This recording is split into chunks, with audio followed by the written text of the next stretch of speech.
Pete Carroll will motivate his players and tell them they're doing great when they're not doing so well. And then he'll push back and tell them they're not playing that good when they're playing well so they don't get big heads. I'm not worried about Pete Carroll building this defense. He's a legend. He knows what he's doing. The Seahawks had an early bye week at week 5, but now it's kind of looking good with all the injury stuff. And the Seahawks have a really good chance, if they can beat the Panthers and beat the Giants, to go into a bye week when they need it for their players and be at 3-1. You're absolutely right. Early buys usually are a problem, but the injury bug hit early this year, and it's going to really help the Hawks. It's time to tap in. You are listening to the Sports on Tap Seattle podcast with two brothers, George and Sammy. Your favorite place to be a fan of Seattle sports. Let's do this. Let's get going. Welcome into the Sports on Tap Brothers podcast. As always, I'm Sammy. I'm George. And we are here to talk about Seattle Seahawks week 3. A very interesting up and down 2 weeks. A lot of things on the injury report this week. A lot of different things to talk about. And then if you are a Seattle Mariner fan as well, part 2 will be on the same YouTube. It'll be the next YouTube video, or the next podcast on the feed will be Seattle Mariners' last 10-game run into the playoffs. Very exciting times, George, in Seattle sports. Yeah, let's not forget the Washington Huskies are also a top 10 team in college football. Playing Cal this week should be an easy win. Arizona should be an easy win. And then it sets up a bye week to go into play Oregon, which is going to be probably going to, it might be the deciding game for the Pac-12 North. Fair. I wouldn't say that they're just as an exciting time as the Seahawks and Mariners because they have a shitty schedule coming up. So the Mariners actually, it's like the Husky stuff's going to get very interesting in like 2-3 weeks, like you said. Mariners are interesting now. NFL, it's every week. You never know what's going to happen. We saw what happened with the Seahawks against the Rams. Weird loss. And then they go to Detroit, where most people pick Detroit to win, maybe outside of the people we see in the Seattle sports world. But most people had Detroit. Detroit's a Super Bowl contender. They beat Kansas City. The Seahawks suck again. Pete Carroll sucks again. That's what everyone says. And somehow we come out with the win. And now we're moving forward to a weird game because you have the number 1 pick in Bryce Young and the Carolina Panthers, and he is ruled out for this week. And Andy Dalton, I think, is going to be the starting quarterback. I actually feel like we were at a better place with Bryce Young being in there, a rookie against a coach like Pete Carroll, rather than a veteran. Because I feel like the Seahawks have had some weird luck, George, with those Colt McCoy backup type of dudes that are like actually pretty decent at football. Yeah, I was just going to go right there. So about Colt McCoy, because that is exactly what it reminds me of, is those Colt McCoy days against I'm sorry about that, Sam. My phone went off. I don't know. Did my camera go off, or was I still there? Because my whole iPad just... You're still there. Just keep going. All right, cool. The Colt McCoy days with him with the Cardinals, the Giants, it just seems like we always give up like a lot to good quarterbacks. And, I saw a stat. We're like under 500 in our last 26 games at home or something like that, or just above 500. It is a home game, but I think this season we need to actually take care of home field advantage, which it used to be a fortress, right? People would not come into what was Quest Field, what was CenturyLink Field, which is now Lumen Field, and win football games. But now it seems like people are winning football games consistently there. So I just feel like we need to make it a fortress here the whole entire season if we want to make a big run towards the NFC West, which seems like it's going to be a tough division. It used to be a place where we used to have 8 games at home. Now it could be 8 or 9, depending on the year. Sometimes 7, I think, if you're like on a year where you're doing like a home game in Germany or England, or it's complicated, but somewhere between 7, 8, 9 games. It used to be 8 always pretty much. And when it was 8, it was pretty damn certain that the Seahawks were going to go 7-1, 8-0 at home. Like during that 3-year stretch, I don't think we probably had worse than a 6-2 record at home. Right. It was pretty like 7-1, 8-0. I think there was 2 seasons straight where we had only lost 1 game at home, including the playoffs. Like that year we went to the Super Bowl, just couldn't lose at home. It was almost like a Kansas City type of vibe. It might have been better. Yeah, it was better. I mean, they were known to be like the most unstoppable team, like winning Seattle at that time. Right. Especially considering the fact we've also we were in a time where the division was still making noise of teams like the 49ers as always, and we would just not lose when we were at home. So I kind of miss those days because you have games like against the Rams where it doesn't feel that way anymore. We played 10 times better on the road in Detroit, in a good environment in Detroit, than we did at home where it's supposed to be a week one. You're like 6-point favorites. We're clearly the best team, supposedly, like according to other people. And we just let ourselves down. So I hope we can get back to that where we have a game like you said, like this week. Carolina, it's a backup quarterback. The team's 0-2. Carolina is one of the worst 5 or 6 teams in the NFL. They had the number one pick. They had the number 1 pick for a reason last year. I mean, they traded up for it from Chicago, didn't they? Oh, that's right. I forgot about that. But they were still top 5, right? Or something like that? They were like 6, I think, or something like that. Okay, that's a good point. I forgot that they traded up for that pick. I honestly was about to type something up on Twitter today about like, oh, we're about to play the worst team in football. They're number 1 pick. And then I was like, I'm pretty sure. I was like, wait a second. There was something about when the Texans won. Remember that last game? It gave like the Bears the first pick. And then I was like, why don't the Bears? And I was like, oh, because they trusted Justin Fields and they didn't want to take Bryce Young. Probably not the right decision. But that's why they traded that pick. So they were still a bottom 5 team. And right now, I mean, them and the Bears and the Texans, all those teams we just mentioned still look like bottom 5 teams. And I want to see us go at home and just, it's against Andy Dalton and a team that's 0-2. The Seahawks won 35-10. And it's like, oh, nice, easy game. Knowing the Seahawks, I feel like it's going to be like it's going to take a game-winning drive in overtime to beat the Carolina Panthers. I don't know if you noticed on the screen, my smile got really big when you said a game that was 35-10 because it just doesn't seem like the Seahawks are capable of actually making things easy for themselves or us fans. It seems like everything has to be a struggle. What's the big saying on Twitter the last few years? The Seahawks never play a normal game, and they still haven't. So until they play a normal game, I'm going to be worried. I'm going to be anxious. And I just have a feeling Andy Dalton could come in there and, play one of the best, probably one of the last starts of his career, play a really good game. I still think the Seahawks win, but that's my worry, that this is probably one of Andy Dalton's last games starting in his whole entire career, and he might come in and just, throw for 280 yards and 2 touchdowns, and we find ourselves down 3 in the fourth quarter and needing to score a touchdown to win the game, or something along those lines. I'm worried about it, George. But I'm worried about it, but also not. Like, I'm not trying to be dramatic because I do feel like we should win, right? Yes. I would still predict us to win, but that's the scenario that worries me. The one I just gave about Andy Dalton. Yeah, because that's what we do. Exactly. Right? Like, that's just the type of shit we do. So that sometimes you sit there and you say, hey, that's what scares me, because we have every right to be scared for those type of games. And I'm looking at, as you know, they don't have Bryce Young. And this is who was, there's some good and bad signs on the injury side for the Seahawks. But we saw that today at practice, we had limited in practices Boye Mafe still, who missed last week. Yep. Devin Bush, who missed last week, is still limited. Jamal Adams was limited, but it looks like he's playing, is what they're saying. So Jamal Adams will be back. Evan Brown was a full participant, which is good. Get our center back. But we had a lot of players that might be a little banged up.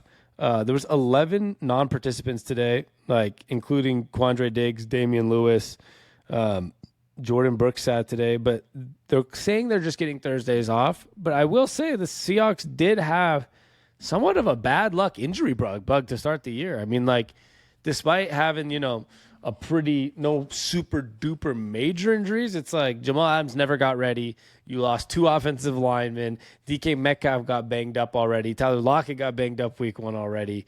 There's just been a lot. The defense has been banged up. Devin Witherspoon didn't play week 1. Tariq Woolen got banged up last week too. So it's been an unfortunate injury bug. And I feel like I'm just hoping we can get a game like this week that can help us, get an easy win. And then for a team like this, even though a week 1 or week 5 bye sounds shitty, this might be phenomenal for the Seahawks because these injuries are catching up way too early in the season. Yeah, I mean, I guess the best would have been a week 2 or 3 bye before tackles being hurt, right?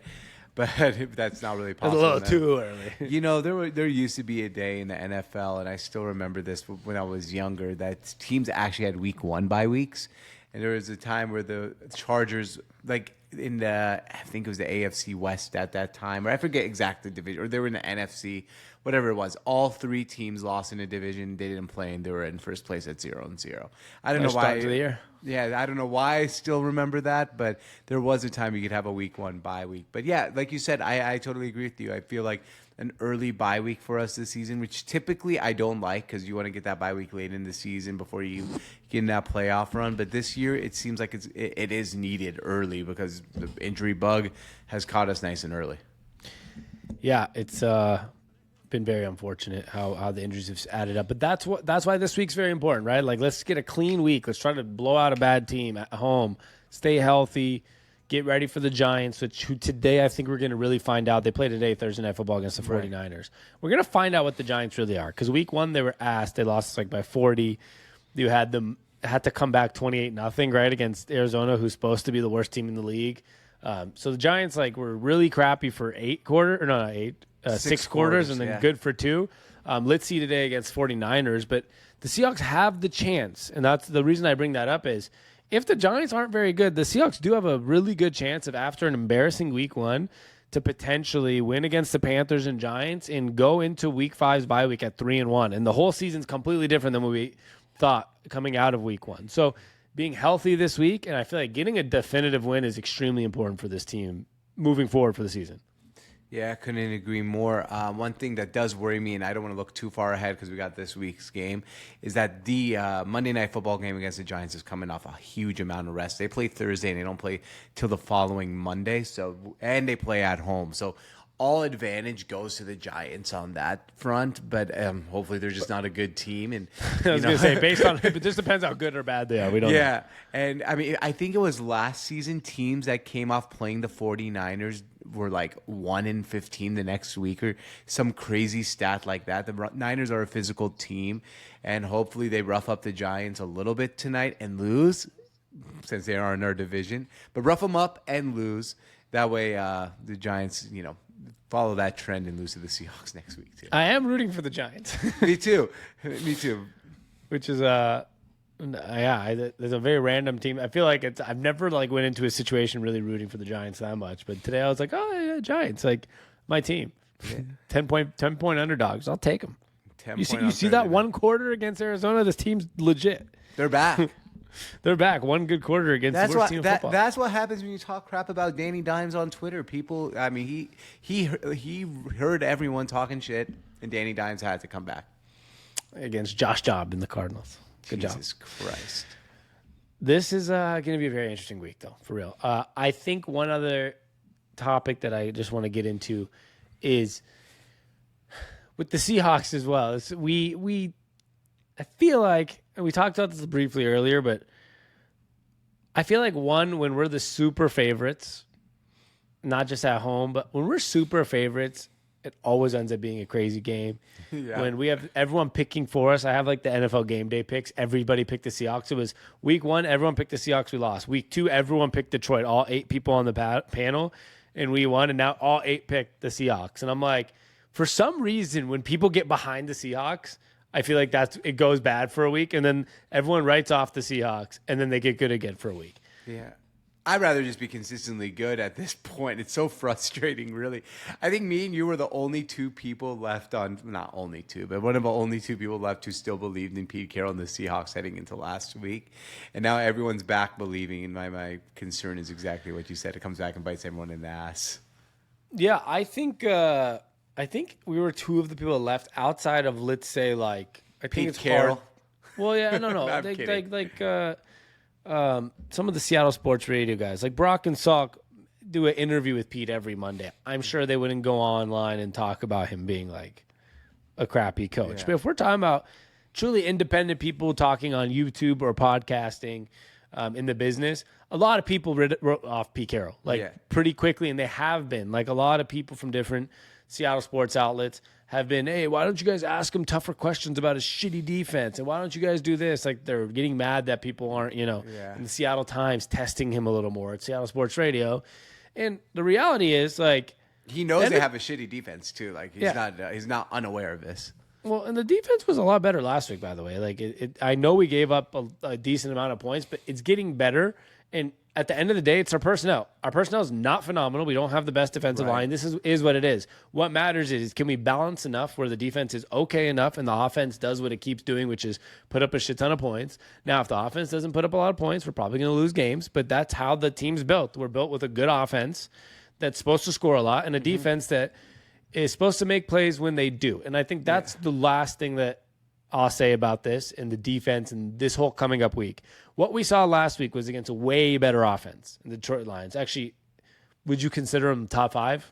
I would say, I don't 5 to 10. They're in the top tier. They are of a elite offense in the NFL. Yes. Is the best way to put it. They're in that tier of the Kansas Cities and the Seattles and the teams with the good quarterbacks that put up a lot of yards in offensive terms. Yeah, and they did some work on us, fine, but the Seahawks somehow, which they always do, found a way to just make plays when it really mattered the most. The fumble, the pick six, all these different things.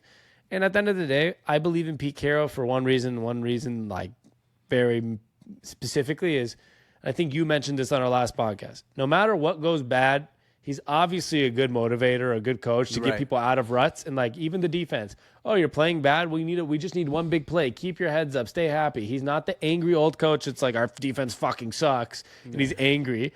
He probably motivates them to make a big play when it's needed. And he's been doing that, and the defense has been doing it. Yeah, it probably takes I read something about this or heard something about this, and it's a page out of Nick Saban's book, right? Like when the team is playing bad, i.e. the defense, you need to motivate them. You need to say, hey, you're not playing that bad, guys. You're doing okay. You got this. And then when the team's playing too good, you want to bring them down to earth a little bit and make sure that, they don't have a big head and start, being a little bit cocky and not showing up. So it's that mix and pull and push. And I think Pete Carroll's probably a master at that. He's been doing it for such a long time, and he knows how to handle situations like this defense this year. Yeah, and a young defense where he's getting to groom some of these players, right? So I think that's another key part there is Quandre Diggs is somebody that, he was good in Detroit, but he came to Seattle, and he's been kind of in this Seahawks system, and Pete Carroll's been able to help him become better. He's done that with Bobby Wagner, Jordan Brooks, Uchenna Nwasu, Boye Mafe, Witherspoon, Tariq Woolen. All these guys are either we're only a couple years into this whole movement of the Seahawks team. You need a couple seasons sometimes to keep molding these guys into exactly what we want it to be. And I think Pete Carroll is really good at that. And I think right now, if Witherspoon, Tariq Woolen, all these guys, young guys on the defense, he's slowly getting them there. And that's what he's good at. Like you say, he's good at figuring out how to get these guys there, especially guys that he's building in his system. Yeah, no, he's really good at that. And that's exactly how we built the Legion of Boom. And I think, I'm not saying this, we're coming into the season with our secondary. We actually thought we could have an elite secondary. And I still believe we can if we can get some pass rush. But he's going to be able to groom those guys, like you said, like he's always done before. And the team, one thing about Pete Carroll defenses and Pete Carroll teams, they get better as the season goes on. So I fully expect that to happen again this year. Yeah, I do too. I think it'll only get better at the end of the year. What I'm hoping, though, is the offense is the same. Last year, the biggest problem I'd say is actually the last 4 or 5 years, George. If you even think about Russell Wilson and the 1 year of Geno Smith, we've seemingly hit plateaus middle of the season offensively. And I'm not saying we've declined extremely, but Russell Wilson was always an MVP candidate for 10 weeks, right? And then level off the last couple of years. Last year, the offense did not look very good the last 3 or 4 games in the playoffs, wherever it was. We were majority good at the beginning of the year, and then it kind of wavered away. And that's been happening for the last 5 or 6 years. So hopefully, as the defense gets better, we can also get an offense that doesn't plateau too early. And you never know what happens once you get in the playoffs. So I'm just excited. I'm excited for the turnaround for this team. And I think the schedule, despite the early bye week, early on seeming shitty, it's now working in our favor. Absolutely. I love that. Woo! All right, I hope we win this game. And if you are watching this, we will be back on Sunday after the game. It's either out Sunday night or Monday morning, depending on whatever. It's been out Sunday every day so far this season. So just stay tuned for our next pod there. And then if you're watching this first, you might have seen our last one, but we have a 2-part to this. We have a Seattle Mariners part, 10 games left into the playoff push. So if you've only seen this video and you want to see the Mariners one, you could find it on the same channel or the same podcast feed. If you listen to them both, then thank you. Yeah, we appreciate that a lot. Yeah. Go Seattle Sports. It's kind of crazy. At Seattle on tap, SEATTLE on tap on all platforms. And then in the bios there, you'll see where our Mariners specific page is, et cetera, especially Twitter during this playoff push for both teams. Follow us at Seattle on tap and Mariners on tap. That's all I got. Sorry. I was just getting the plugs, George. Yeah, you plugged them all. Yeah. You filled all the right. plugs. I actually didn't. Pause. That was an interesting one, George. You didn't. I know. All right. Let's move on from that. Bad joke. Bad joke. Okay. Yeah. Hopefully there's no kids in the cars. I was saying, though, the last thing I can say, if you're listening on audio only, Spotify, Apple, send to a friend, leave us a review. Do that stuff. Now I filled all the holes. Thank you. Every one of them. Every single one. All right. Much love. We'll be back soon. And George, you know what we like to say. Hey, thank you for stopping by. See y'all.